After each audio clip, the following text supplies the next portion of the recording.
சிதம்பரம் அருகே அண்ணாமலை நகரில் 72 மூட்டை குட்கா பொருட்கள் பறிமுதல் செய்யப்பட்டுள்ளது. கடலூர் மாவட்டம் சிதம்பரம், அண்ணாமலை நகர் உள்ளிட்ட சுற்றுவட்டார பகுதிகளில் குட்கா பொருட்கள் விற்பனையை கட்டுப்படுத்த தனிப்படை அமைக்கப்பட்டு தீவிர சோதனையில் ஈடுபட்டு வருகின்றனர். அந்த வகையில் கடவாச்சேரி பாலத்தின் அருகே சோதனையில் ஈடுபட்டபோது 2 டெம்போக்களில் மூட்டைகள் மாற்றப்பட்டுக் கொண்டிருப்பதை பார்த்த போலீசார் அங்கு சென்று விசாரித்தபோது மூட்டை மூட்டையாக குட்கா பொருட்கள் மாற்றப்பட்டது தெரியவந்தது. மேலும் விசாரணையில் பெங்களூரிலிருந்து மூட்டை மூட்டையாக குட்கா பொருட்களை கடத்திக் கொண்டு வந்து சிதம்பரம் சுற்றுவட்டார பகுதிகளில் விற்பனை செய்ததும் தெரியவந்தது. இதையடுத்து மயிலாடுதுறை ஆரோக்கியராஜ், பச்சையப்பன், அருள்ராஜ், மணிகண்டன், பிரேம்குமார் ஆகிய 5 பேரை போலீசார் கைது செய்தனர். அவர்களிடமிருந்து ரூபாய் 30 லட்சம் மதிப்புள்ள 72 மூட்டை குட்கா பொருட்கள், 2 மினி லாரிகளை பறிமுதல் செய்தனர்.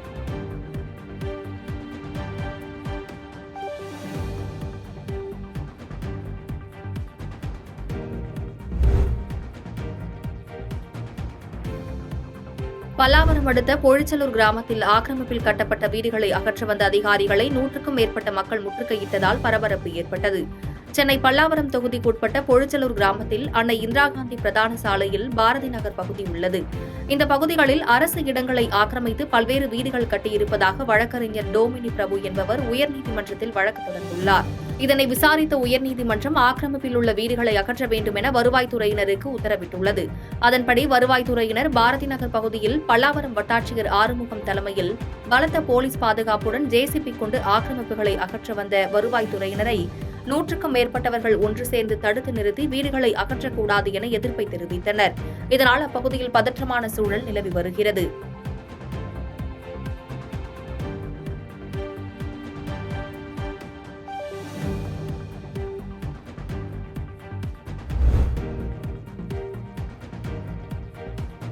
பாரூர் பெரிய ஏரியிலிருந்து 2ஆம் போக பாசனத்திற்காக தண்ணீர் திறந்துவிடும் நிகழ்ச்சி நடைபெற்றது. கிருஷ்ணகிரி மாவட்டம் போச்சம்பள்ளி அடுத்த பாரூர் பெரிய ஏரியிலிருந்து கிழக்கு மற்றும் மேற்கு பிரதான கால்வாய்கள் மூலம் 2ஆம் போக பாசனத்திற்காக தண்ணீர் திறந்துவிடப்பட்டது. இதன் மூலம் போச்சம்பள்ளி வட்டத்தில் உள்ள பாரூர், கோட்டப்பட்டி, அரசம்பட்டி, கீழ்குப்பம், ஜிங்கல் கதிரம்பட்டி உள்ளிட்ட 6 ஊராட்சிகளில் விவசாய நிலங்கள் பாசன வசதி பெறும். இந்த தண்ணீரை விவசாயிகள் சிக்கனமாக பயன்படுத்தி அதிக மகசூல் பெற வேண்டும் என்றும், நீர் பங்கீட்டு பணிகளில் நீர்வளத்துறையினருக்கு முழு ஒத்துழைப்பு தர வேண்டும் என்றும், அறிவிக்கப்பட்ட தேதிக்கு பிறகு எக்காரணத்தை கொண்டும் கால நீட்டிப்பு செய்து பாசனத்திற்கு தண்ணீர் வழங்கப்பட மாட்டாது என்றும் மாவட்ட ஆட்சியர் சரையு தெரிவித்துள்ளார்.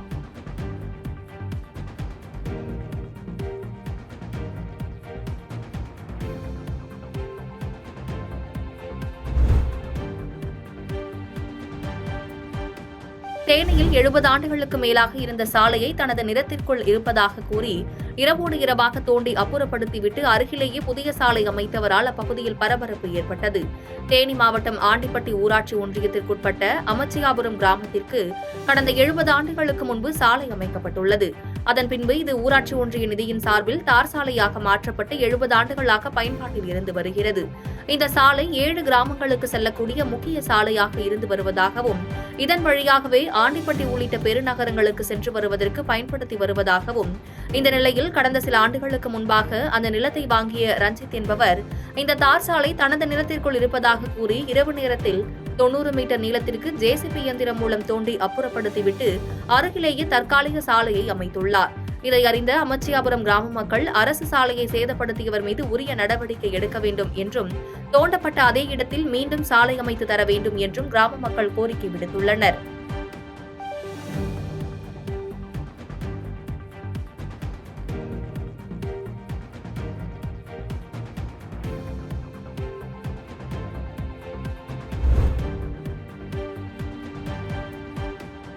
சங்ககிரி அருகே பட்டப்பகலில் சலவை தொழிலாளி வீட்டின் பூட்டை உடைத்து ரூபாய் 1 லட்சம் ரொக்கம் மற்றும் 4 பவுன் நகை கொள்ளையடிக்கப்பட்டுள்ள சம்பவம் அதிர்ச்சியை ஏற்படுத்தியுள்ளது.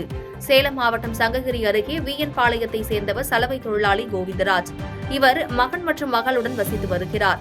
இவர் காலை வீட்டை பூட்டிவிட்டு தனது மகள் வேலுமணியுடன் சலவை தொழில் சம்பந்தமாக சென்றுவிட்டு மீண்டும் வீட்டிற்கு வந்து வீட்டின் கதவை திறந்து உள்ளே சென்று பார்த்தபோது பீரோ திறந்து கிடந்ததை கண்டு அதிர்ச்சி அடைந்துள்ளார். பீரோவில் பார்த்தபோது அதில் இருந்த ரூபாய் 1,00,000 பணம் மற்றும் 4 பவுன் தங்க நகைகள் காணாமல் போனது தெரிய வந்துள்ளது. இதனையடுத்து வீட்டின் பின்பக்க கதவின் பூட்டை உடைத்து உள்ளே நுழைந்த மர்ம நபர்கள் பீரோவில் இருந்த பணம் மற்றும் நகைகளை கொள்ளையடித்து சென்றது தெரிய வந்துள்ளது. அதனையடுத்து கோவிந்தராஜ் சங்ககிரி காவல் நிலையத்தில் புகார் அளித்ததன் பேரில் சங்ககிரி போலீசார் வழக்கு பதிந்து கைரேகை நிபுணர்களை வரவழைத்து தடயங்களை சேகரித்தனர். மேலும் அப்பகுதியில் உள்ள சிசிடிவி கேமரா பதிவுகளை சேகரித்து மர்ம நபர்களை தேடி வருகின்றனர். நாங்கள் சலவை தொழில் செஞ்சுட்டு இருக்கோம். அக்கா கூட அவங்களும் கூட வேலை செய்கிறாங்க. நேற்று 2 பேர் வேலைக்காக வெளியில் செஞ்சு போயிட்டாங்க. இது மதியானம் வந்து பார்க்கும்போது மதியத்தில் யாரும் அடையாளம் தெரியாத நபர்கள் வந்து வீட்டை கதவை உடைச்சி பீரோவும் உடைச்சிருக்காங்க. பீரோவில் இருந்து 4 பவுன் நகை, 1,00,000 ரூபாய் ரொக்கம் மற்றும் இதர பொருளெல்லாம் உடைச்சி எடுத்துகிட்டு போயிட்டாங்க. இன்னும் எவ்வளோ அப்படிங்கிறத வந்து முழுசாக நாங்கள் இன்னும் பார்த்தா தான் தெரியுங்க.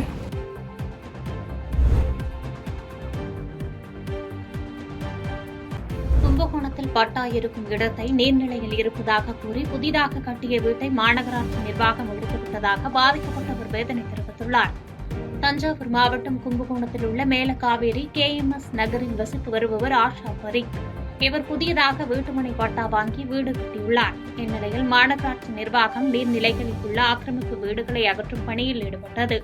அப்போது ஆஷா பரிக் கட்டியுள்ள வீடு பணி நிறைவில் உள்ள நிலையில் நீர்நிலையில் ஆக்கிரமித்து கட்டப்பட்டதாக மாநகராட்சி அதிகாரிகள் முதல் தளம் வரை கட்டப்பட்டுள்ள வீட்டினை இடித்துள்ளனர்.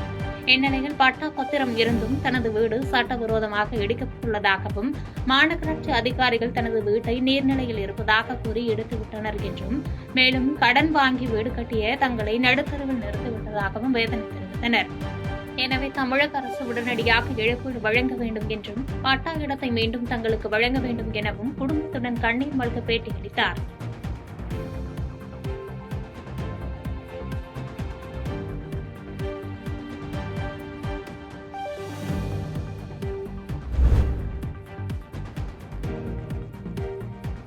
குன்றத்தூரில் ஆட்டோ ஓட்டுநர் தலையில் கல்லை போட்டு கொலை செய்த வழக்கில் நண்பர்கள் 2 பேரை போலீசார் கைது செய்தனர்.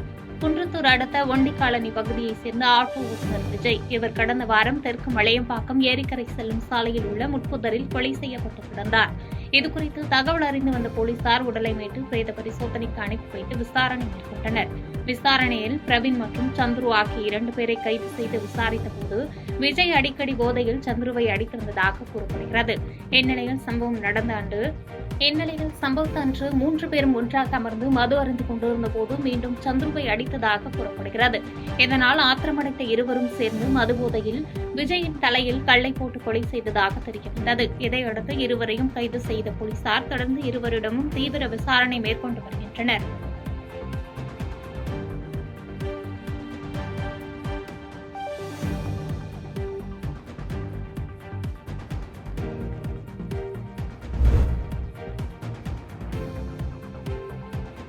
கன்னியாகுமரி மாவட்டம் புத்தன்துறை கடல் பகுதியில் 2 குழந்தைகள் கடல் அலையில் சிக்கி உயிரிழந்த சம்பவம் சோகத்தை ஏற்படுத்தியுள்ளது. கன்னியாகுமரி மாவட்ட கடல் பகுதிகளில் இன்று வழக்கத்தை விட கடல் அலையில் வேகம் அதிகமாக காணப்படுவதால் சொத்தவிளை, சங்குதுறை, கணபதிபுரம் போன்ற பகுதியில் சுற்றுலா பயணிகளுக்கு எச்சரிக்கை விடப்பட்டுள்ளது.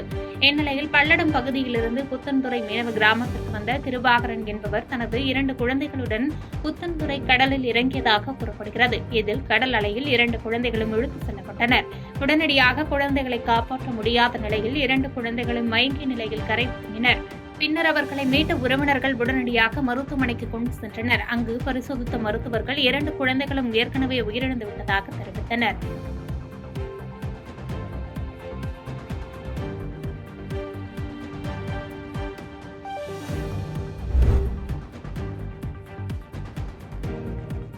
செங்கம் அருகே 2 கார் நேருக்கு நேர் மோதிக்கொண்ட விபத்தில் 2 பெண் உட்பட 5 பேர் பலத்த காயமடைந்தனர். திருவண்ணாமலை மாவட்டம் செங்கம் அடுத்த அந்தனூர் அருகே திருவண்ணாமலை பெங்களூரு தேசிய நெடுஞ்சாலையில் திருவண்ணாமலையிலிருந்து பெங்களூர் நோக்கி சென்ற காரும் வாணியம்பாடியிலிருந்து திருக்கோவிலூர் நோக்கி சென்ற காரும் நேருக்கு நேர் மோதி விபத்துக்குள்ளானது. இதில் காரில் இருந்த 2 பெண்கள் உட்பட 5 பேர் பலத்த காயமடைந்தனர். இதனை கண்ட அருகில் இருந்தவர்கள் பலத்த காயமடைந்தவர்களை ஆம்புலன்ஸ் மூலம் அரசு மருத்துவமனைக்கு அனுப்பி வைத்தனர். மேலும் இந்த விபத்து குறித்து மேல்சங்கம் காவல்துறையினர் வழக்கு பதிவு செய்து விசாரணை நடத்தி வருகின்றனர்.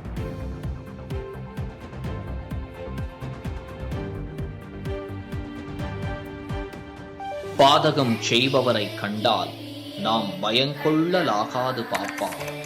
மோதி மிதித்து விடு பாப்பா, அவர் முகத்தில் உமிழ்ந்து விடு பாப்பா. அண்மை செய்திகளை உடனுக்குடன் தெரிந்து கொள்ள இணைந்திருங்கள் இயம்நாடு தொலைக்காட்சியுடன்.